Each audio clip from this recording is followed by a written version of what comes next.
What is going on, everybody? I go by the name of Kawhi, and I want to thank you guys for joining me here today on SneakerPhetish. Y'all know when the paperwork comes out, we got some things to talk about. Today, we are talking about the infamous Nike and StockX lawsuit that's been ongoing for quite some time, stemming from the issue with the Vault NFTs. But today, we're talking about the latest first amended complaint that Nike has recently filed against StockX, claiming that StockX is also selling counterfeit sneakers on its platform. Y'all know I got a lot to talk about, and the title is not clickbait. We're gonna get directly into it. First, we're gonna catch you guys up a little bit on what's going on with the case. We're gonna go through what exactly is going on with this FAC, this amended complaint, why they're making it. We're gonna take a look at how Nike could possibly win this and how Nike could possibly lose this one. You might wanna buckle up because this one might get kind of crazy. Let's get into it. All right, now before I get into all the nitnoids of what's going on with this case originally, I made a 25-minute long video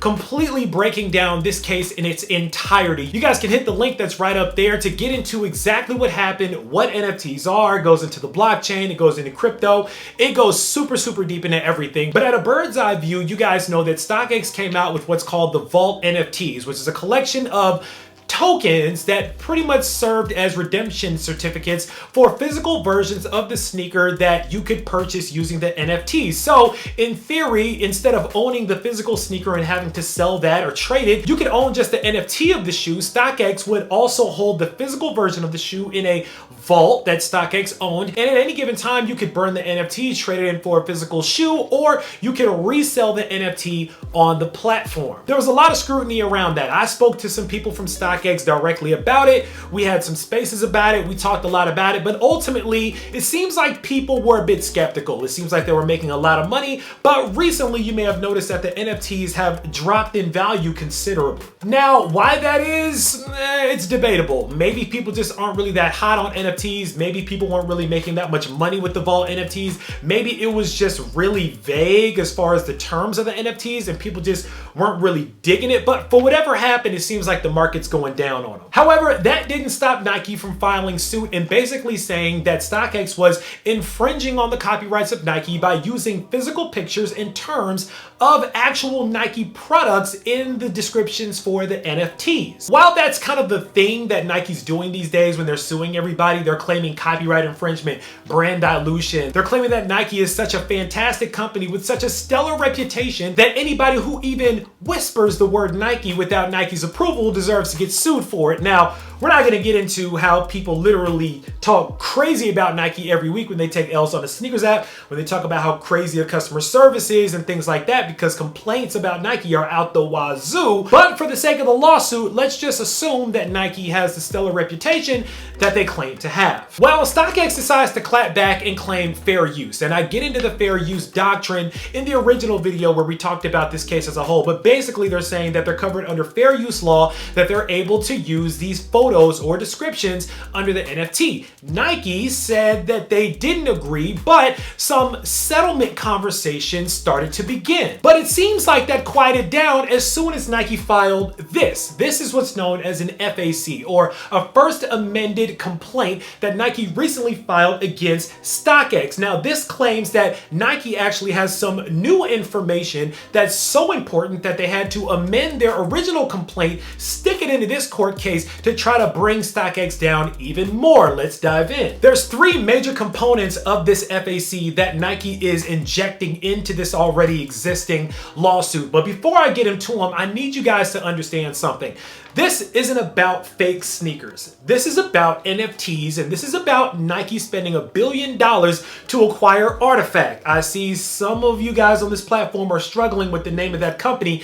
It's Artifact. If you guys know, Artifact is the big digital company that really blew up really fast, making these digitized sneakers that recently collaborated with Nike and came out with the first official co-branded crypto kit, which was the Nike Dunk Genesis. We're gonna get into all that in a second because it's in this paperwork. So the first thing that Nike is complaining in this amended complaint is it's saying that StockX has made a series of modifications to its representations surrounding its Vault NFT offerings. For instance, Nike shined a spotlight on problematic and deceptive terms governing burning the infringed Nike branded NFTs, StockX also modified marketing that promised owners of the infringing Nike branded NFT exclusive StockX benefits. The changes do nothing to excuse StockX's ongoing infringement of Nike's marks or to resolve its past infringement. And indeed, by the time those modifications were made, StockX had already offered for sale into the stream of commerce all of the infringing Nike branded NFTs. So basically what this First Amendment is saying is that StockX was scrambling to change the wording of the NFTs once they realized that they were getting into some hot water with Nike. Now, to me, that makes sense. If you see that Nike's trying to sue you, why wouldn't you change up the verbiage in your NFTs? So to me, that makes sense, but let's move on. The second amendment that Nike is making to the complaint is it says on April 22nd, 2022, Nike entered the NFT market. In particular, Nike and Artifact released the Nike Dunk Genesis Crypto Kicks NFTs along with the Evo Skin Vial NFTs, which allow owners of the Dunk Genesis NFTs to customize the colorway of the digital shoes. Nike's original complaint had alleged that it would soon release its own virtual products. Now let's stick a pin in that, because this is where it gets fun. Nike doubles down on this Crypto Kicks Nike Dunk Genesis NFT thing by saying that there's actually confusion in the marketplace, that people are literally confused because they think that this Nike Dunk Genesis Crypto Kick situation is actually being offered on the StockX platform. Now, I don't know about you guys, but literally nobody that I know or have seen have ever confused those two things. Nobody ever thought that that Crypto Kick Nike Dunk was a part of the Vault NFT. However, Nike in this complaint actually puts a link in there. They reference this news article from this place online called Zegna or Zenga.news. It's an article and it says that the author of the article actually put into this article that it actually was on the StockX platform. So they were like, see, people are confused that this thing is actually on StockX and that StockX and Nike are working in cahoots. So I dug a little bit deeper into that whole thing. So that news article that they referenced was actually extrapolated from an original source, which came from a website called Metanews. Now, I looked up the authors. I went down the rabbit hole of the people who edited it, which took me a lot of different places because there was a guy named Matthew B. Hall who actually, I found another Matthew B. Hall on a website somewhere that was making Nike NFTs and Air Max NFTs, and I figured that might have something to do with it, but all these rabbit holes that I went down actually did lead me to something very interesting. If you look at the actual official Metanews Twitter account, they actually follow two very interesting Twitter accounts as well. One is Jumpman23, the official Twitter account for Jordan Brand, and the other one is the official Twitter account for Air, which is the actual NFT company that Jeffrey Jordan, Michael Jordan's other son, recently started along with Michael Jordan. So it's very interesting that the same platform that is the original author of the article that Nike is using to defend their case only follows two accounts in the sneaker world that are both Nike affiliated. It seems to me that there's some ties somewhere with the Nike and/or Brand Jordan world. And I just find it very interesting that the only periodical that they were able to name, the only news article that I was able to find out there that in any way confuses StockX's NFT platform with the Nike Dunk Genesis, both seem to love Nike, or at least Brand Jordan. What a coinky dink. Let's move on. The third and final amended complaint is what everybody's been talking about here. It's the counterfeit sneaker claim here. Basically, they said that within 2 months, Nike purchased some sneakers, 4 of which were found to be counterfeit, one of which was the patent bred Air Jordan 1 that is also a Vault NFT. So they're probably honing in on the patent bred because the patent bred is also an NFT that's offered through the Vault on the StockX platform. They probably felt like the other 3 really weren't that big of a deal because StockX probably could have made that go away, because on page 22 of this filing, they actually admit that StockX is saying even though their website says 100% authentic, StockX also claims that they get it right 99.95% of the time. What that means is that StockX themselves on their own website says, hey, we know that we don't get it right 100%, so we're not going to claim that. We're going to claim 99.95% authentication correct rate. That's what they're claiming here. So Basically, that means Nike got to get rid of the other three and just hone in on this one because, again, this is about the NFTs. This is not about the resale market. This is not about Nike trying to create Nike X that I've seen you guys talking about out here. Nike is not trying to get into the resale game. Nike is not trying to create the new resale platform. They're not trying to do any of that. This is about NFTs. As a matter of fact, fun fact here, the term NFT in the entire filing of this court case is referenced 279 times just in this court case alone. 279 times the term NFT is used. That lets you know that this case is about NFTs. Now, the other reason why they honed in on the patent bred is because according to this complaint,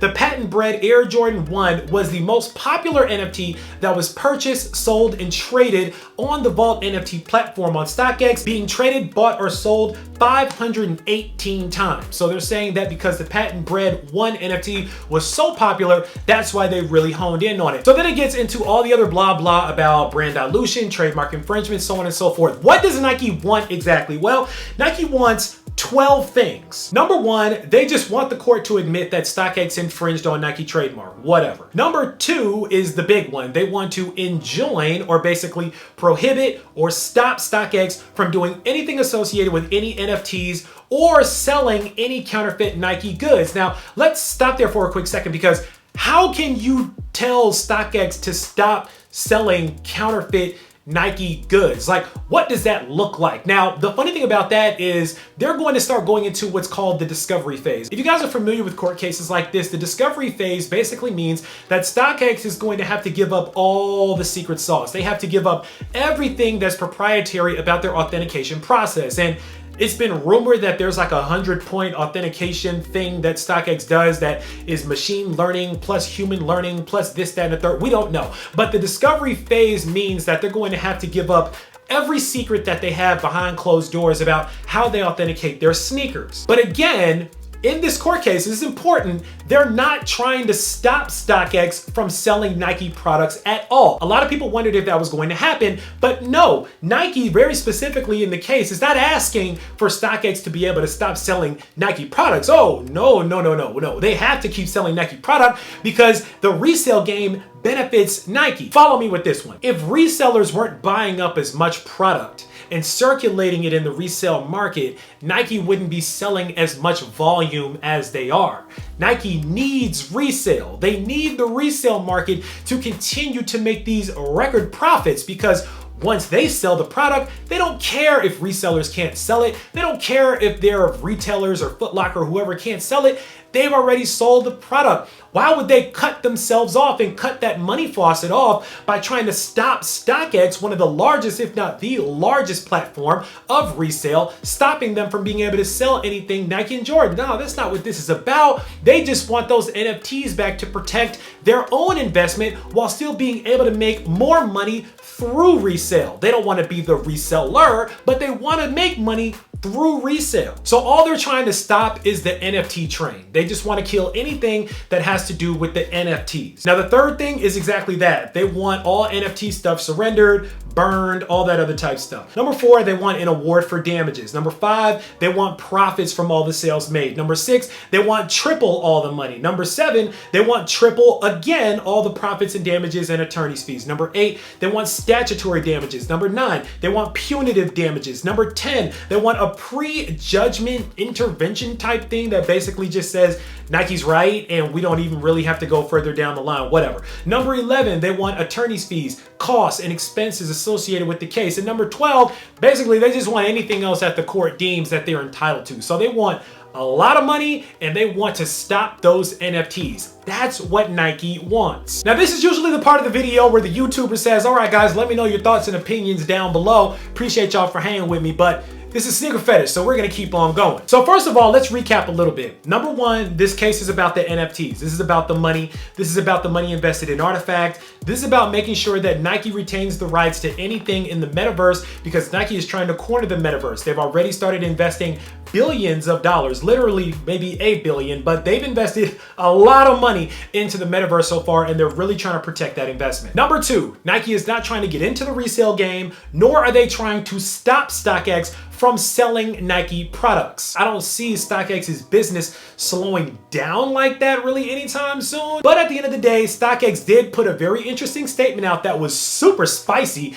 that I personally love. Not only did they say that they've spent millions of dollars making sure that their authentication process was top tier, but they also said, oh, hey, Nike, by the way, your own brand protection team has even praised the way that we authenticate our sneakers, and hundreds of your own employees have bought and sold shoes on our platform as well. So if you want to get into discovery, we can get into that because we got a lot of people that are right there within your walls, within Beaverton or other locations that have been doing a lot of business on our platform. Not only that, but to sweeten the pot to make sure that people stayed with StockX, they also offered $4.95 processing fees for a limited time only on any new purchases. Smart move for StockX to make sure that they keep the business running. Now to kind of wrap this up, let's break down how Nike wins this and how StockX could win this. First of all, Nike could win this by just settling this case. If they get to a point where they're able to settle this case, maybe they can actually get StockX to stop sales of the NFT, to actually shut down the entire Vault NFT project, and maybe they'll be fine. Maybe they'll go away and Nike can retain its title as King NFT of the metaverse. Who knows? Nike could also win this case if they want to go the distance by trying to claim that the infringement really was a thing and it really did happen and there's confusion in the marketplace and all this other stuff is going on. That could happen as well, but here's the thing about it. It's a bad time for Nike to try to claim that StockX is selling counterfeit sneakers because if we're being honest, at the same time the quality of fake sneakers is going up, the quality of authentic sneakers at Nike is going down. And you don't have to do that deep of a dive on social media to see just how many people are complaining about the shoddy quality control of so many Nike products these days. I mean, my goodness, all you gotta do is search the word Jordan and glue stain on Twitter and you probably get a page of results from all of the most recent drops from Jordan brand talking about how bad the quality control is. So what's a manufacturer's defect versus what's a true indicator that the sneaker itself is counterfeit? Unless Nike has the QR codes or the watermarks or whatever that is that people have been claiming that they have, maybe that's a deeper issue, but I feel like Nike would have kind of put that in the paperwork just to really cement themselves into a win here. But to just say, oh, we found that the shoe was counterfeit, and not say how it was counterfeit, it seems a little flaky. It's a little shoddy to me. Now, finally, let's get into how StockX could potentially win this case. First things first, if I was StockX, I would really dig into that whole counterfeit thing. I would want to know exactly what kind of checks and balances were done to ensure that this sneaker was actually a counterfeit good as opposed to just being a shoe that had manufacturer's defects on it. And I will put a lot of evidence out there from people complaining about manufacturer's defects and the bad quality control of Nike. That would also serve as a great defense to the claim that Nike has of being this fantastic brand that makes world-class products and so on and so forth, because if all these people are complaining about how bad the quality is of Nike's products, how can they be what they claim to be? The second defense I would use if I was StockX is really following the rabbit of that Metanews article that I mentioned earlier. Following the guy that edited that article, that Matthew Hall guy, seeing what he's about. I would also follow the rabbit of the fact that Metanews follows Jordan Brand and the Air company that also is the NFT company behind Jeffrey Jordan. I would also dig into, are there any ties there between Metanews, Nike, Jordan Brand, and other interested parties that really would favor on the side of Nike? Because if this article were edited to be in favor of Nike by people closely linked to Nike, that could spell big trouble for Nike for putting that into their legal documents. And finally, which might be my favorite piece of this whole thing, a defense for StockX that I would use is to go back to that fair use doctrine and double down on that by digging a little bit deeper. Here's why this case is such a landmark case. It's low-key historic because the way that this case falls out is going to set a precedent for the way way that NFTs and copyright laws within NFTs and the fair use doctrine are exercised on future NFTs. Let me explain. Within the fair use doctrine, there are different types of fair use that are used when the courts determine if something can be used as fair use or not. Remember, as a whole, the fair use doctrine allows somebody to use a previously copywritten work or trademark work for their own without getting permission from the original copyright holder. Now, the way that that's done is a couple of different ways. Let me take you guys back, if you remember, to when Kawhi Leonard sued Nike. You guys remember this? Kawhi Leonard sued Nike over his logo when he ended up leaving Nike for New Balance. Remember, he wanted to take his logo with him, and he actually claimed that he was the original owner of the KL2 logo that he originally sketched out that Nike then adopted. Now, the fair use doctrine came into play in the Kawhi Leonard versus Nike case because you guys remember that he was trying to claim what was called a transformative work or a derivative work. Now, I don't think that went too well for Kawhi. I believe Nike ended up winning that case over, but here's the thing about those terms, a transformative work or a derivative work. When it comes to NFTs as a whole, the copyright law surrounding NFTs is still pretty new. So it's still being decided what actually counts as a transformative work when it comes to NFTs. NFTs in themselves theoretically are a transformative work of any original copywritten product because it literally transforms that product and the use of that product into something totally different, a completely different use, a completely different intention for that copywritten photo. It's no longer used to sell a shoe, but it's used to sell an NFT, a digital product. Now remember, StockX has been using original copywritten photographs of Nike sneakers, Jordan sneakers, since they started the platform. Nike never sued them once. So why is it that Nike never sued for copyright infringement for them showing a regular patent bred Air Jordan 1, but now all of a sudden, because it's an NFT used, now Nike has the right to sue them for the exact same photo when they were using a 3D image, which to me is even more detailed. But not only that, as a transformative work, because it's now used as an NFT instead of selling the shoe itself, under fair use doctrine, that defense, if found in StockX's favor, could completely clear StockX of any liability in this entire case. And I'm gonna be honest with you guys, I think that's why StockX is continuing down this road of fighting this case. StockX has a really strong case of claiming the NFT as a transformative work which falls under the fair use doctrine. I don't know if Nike truly understands that or not, because I feel like Nike themselves is still relatively new to the metaverse,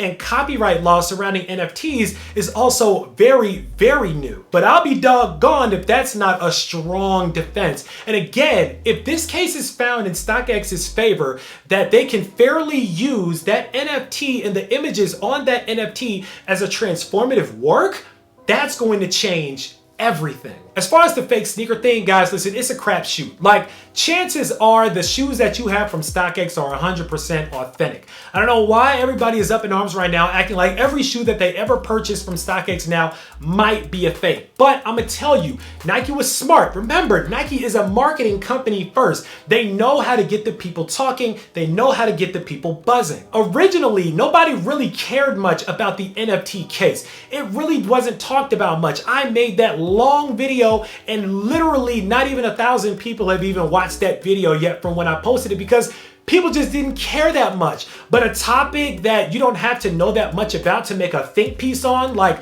StockX is now selling fake sneakers and Nike is suing them for that, is gonna get everybody talking. And literally everybody and their cousin has now made a video claiming that StockX now sells fake sneakers. Well done, Nike. Mission accomplished. Everybody's talking. But I hope you guys know what you're doing, because just as much as everybody's talking against StockX, if this case is found in StockX's favor, people could be talking against Nike next. I'm interested to see where this one goes. We're gonna see what ends up happening to this. I'm very intrigued, and of course, I'm gonna be following this case very, very closely. If you guys want to follow me on here, Instagram or Twitter, it's all at the same name, at SneakerPhetish with that PH on it. Be sure to give me a follow on there, and any new information that pops up, I'll be sure to get it out as soon as I possibly can. That's all that I got for this one today. Very interesting case. Now it's time for you guys to sound off down below. Let me know what you guys' thoughts are on the StockX and Nike NFT crypto kicks fake sneakers case here. What do you guys think? Who do you think is going to win this case? Do you think Nike is still going to take it? Do you think that StockX has a chance? I don't know. Let me know down below. Let me know what your thoughts are. Of course, write down in the comments. Make sure that you click on that subscribe button so we can welcome you into the Sneaker Fetish family to make sure you don't miss out on any more interesting dialogue or any more heat that comes through here, because I guarantee you I got a lot more of both on the way. As always, I want to thank you guys for joining me here today on Sneaker Fetish, dialoguing with me for a couple of minutes. I go by the name of Kari, and until next time, I'm out.